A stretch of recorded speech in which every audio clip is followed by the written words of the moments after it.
விட்டத்தை பார்த்துட்டு தூங்குறது அவ்வளோ ஜாலியாக இருக்குது. பரவாயில்ல. காலையில சாப்பாடு செஞ்சாச்சு ஹோட்டலுக்கு தேவையானதுலாம். ஆனால் இன்னும் ஒரு கஸ்டமர் கூட வரல. இதுக்கப்புறம் தான் வருவாங்க போல. சரி, வந்த உடனே நல்லா கவனிக்கணும். கொஞ்ச நேரம் தூங்குவோம். நைட்டு டிஃபன் கடை போடலாமா வேணாமா? இவ்வளோ நாள் காலைல மட்டும் தான் போட்டோம். நைட்டு போடலாமா வேணாமா? சரி விடு. காலையிலே காற்று வாங்குது. நைட்டு மட்டும் இன்னும் ஓடவா போகுது? நாம் இனிமேட்டு காலையிலே சமைச்சிட்டு காலைல கடையை மட்டும் பார்ப்போம். நைட்டு கதையோ வேணாம். ஏதோ கஸ்டமர் வர்ற மாதிரி சத்தம் கேட்குது. சரி வரட்டும், பார்ப்போம். வந்துட்டு நம்ம படுத்துருக்கத்தை பார்த்து கடை காற்று வாங்குதுன்னு நினச்சிட்டு போயிடுவாங்க திருப்பி. அதனால முதல்ல எழுந்து உக்காருவோம். அட, என்னடா இது, கஸ்டமர் வரும் பார்த்தா 2 குட்டி பசங்க வந்திருக்குது. சரி, என்னன்னு தான் கேட்போம். அங்கிள், உங்க ஹோட்டல்ல சூடா என்ன இருக்கு அங்கிள்? குட்டி பாப்பா, சூடா அடுப்பு கறி மட்டும்தாம்மா இருக்குது. ஐயோ அங்கிள், நாங்க சாப்பிட்றதுக்கு சூடா என்ன டிஃபன் இருக்குன்னு தான் கேட்டோம். உங்க கடையில அடுப்பு கறி இருக்கா நாங்க கேட்கவே இல்லை. ஓ அப்படியா? சரி சரி. எங்கள் கடையில் வந்து சுட சுட தோசை, இட்லி, சப்பாத்தி, சாம்பார், சட்னி, அதுவும் இல்லை ஸ்பெஷலாக வந்து கேவுரு சேமியா புட்டு ஒன்று வச்சுருக்கோம். அதுவும் நல்லாயிருக்கும். கொஞ்சோண்டு டேஸ்ட் பண்ணி பாருங்கள், எப்படி இருக்குன்னு சொல்லுங்கள். அங்கிள், உங்க கடையில வந்து இந்த பூரி மசாலாலாம் எதுவும் இருக்காதா? ஏ கையல், கண்மணி, சும்மா இருக்க மாட்டீங்க. வீட்டில் தான் பூரி சாப்பிட்டீங்க, இங்கே வந்து பூரி தான் கேட்கணுமா? ஆமாம், மசாஜ் படி சொல்லு. டெய்லி நீ பூரியா சுட்டு கொடுக்குற.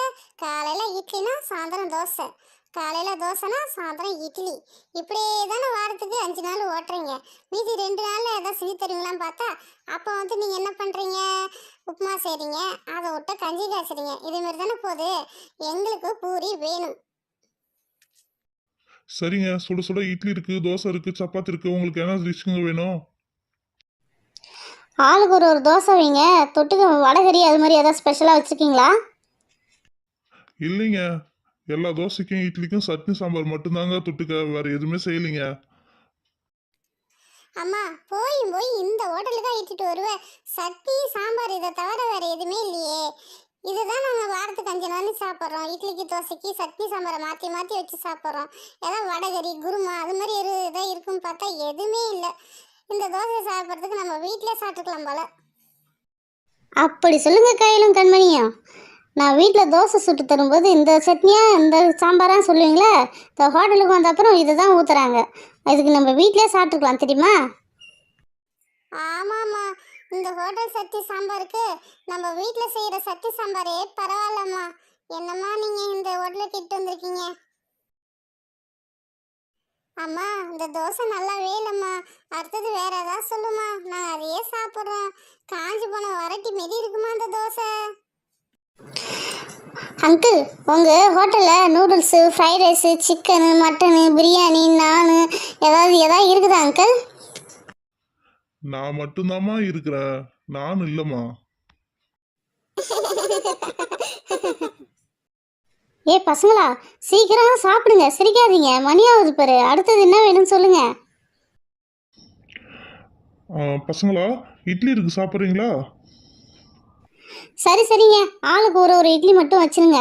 அது போதும். அது சாப்பிட்டதுக்கப்புறம் என்ன வேணும்னு பார்ப்போம். ஐயோ, மீண்டும் மீண்டுமா? அதே சட்னி அதே சாம்பாரா? ஐயோ ஐயோ, இட்லியா இது? கருங்கல் மாதிரி இருக்குது. ஐயோ, ஆணி அடிக்கலாம் போல் செவுத்துல வச்சு. அதுக்கப்புறம் டெஸ்க்குக்கு வந்து முட்டு கொடுக்கலாம் போல். இட்லியா இது? இதுக்கு நம்ம அம்மா சுடுற இட்லியே பரவாயில்ல, சாஃப்டாக இருக்குது. இவர் என்ன இட்லியா சுட்டுக்காரு? கருங்கலை சுட்டு வச்சுருக்காரு. ஷூ, பசங்களா சீக்கிரம் சாப்பிடுங்க, பேசிக்கிட்டே இருக்காதீங்க. நம்ம அடுத்தது கடைக்கெல்லாம் போகணும். சீக்கிரம் சாப்பிட்டு வாங்க பசங்களா. ஐயோ, இந்த இட்லியை நம்ம சாப்பிட்டா மென்னாவே பல்லு போயிடும் போல. அந்த அளவு கருங்கல் மாரி இருக்கு. இதுல உளுந்து போட்டாரா இல்ல இவரே உளுந்து வாரினாரா? எனக்கு ஒண்ணுமே புரிய மாட்டேங்குது. இட்லியா அது? எனக்கு வர கோவத்துக்கு இந்த இட்லியை தான் அவன் தலையில போட்டு அடிச்சுடுவோம் போல இருக்கு எனக்கு. அம்மா சுட்ட இட்லியை பேசினால, இது உனக்கு தேவைதான். சரி சரிங்க, அடுத்தது நம்ம ஹோட்டலில் வந்து சப்பாத்தி இருக்குது. சப்பாத்தி நல்லா இருக்கும், வேணா ட்ரை பண்ணி பார்க்குறீங்களா? சரி, இட்லி தான் இப்படி இருக்கு. இவரை பார்த்தா இந்திக்கார் மாரி இருக்குது. அவங்களாம் வந்து சப்பாத்தி சும்மா புசு புசுன்னு போடுவாங்க. இவரு அந்த அளவு தான் போட்டு வச்சிருப்பாருன்னு நினைக்கிறேன். சரி, அந்த சப்பாத்தி ஒன்று வைங்க எல்லாருக்கும். இந்த சப்பாத்திக்காவது ஏதாவது குருமா அது மாதிரி ஏதாவது வைப்பீங்களா? வாய்ப்பே இல்லைங்க. நான் 10 வருஷமாவே நான் சட்னி சாம்பார் வச்சு தான் இந்த கடையே ஓட்டுறேன். நீங்க இப்ப நடுவுல வந்து குருமா கேட்குறீங்க, வடகறி கேட்குறீங்க. அதெல்லாம் முடியாதுங்க. என்ட்ட என்ன இருக்கோ அதாங்க குடுப்போம்.